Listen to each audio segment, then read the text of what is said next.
అన్యాయానికి గురైనటువంటి అనేక జాతులు ఉన్నాయి, అస్పృశ్యతకు గురైనటువంటి అనేక జాతులు ఉన్నాయి, అవకాశాలు దక్కనటువంటి అనేక జాతులు ఉన్నాయి, మహిళలు ముందుకు రానటువంటి జాతులు ఇంకా ఎన్నో ఉన్నాయి.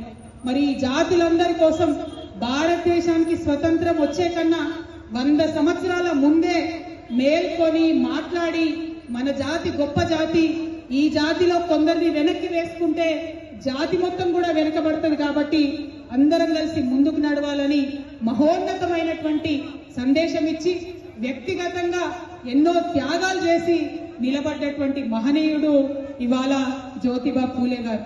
వారి సహధర్మచారిణి అమ్మ సావిత్రిబాయి పూలే కూడా మరి వారికి తోడు నీడగా ప్రతి కష్టంలో నడిచి ముందుకెళ్ళినటువంటి గొప్ప వ్యక్తి.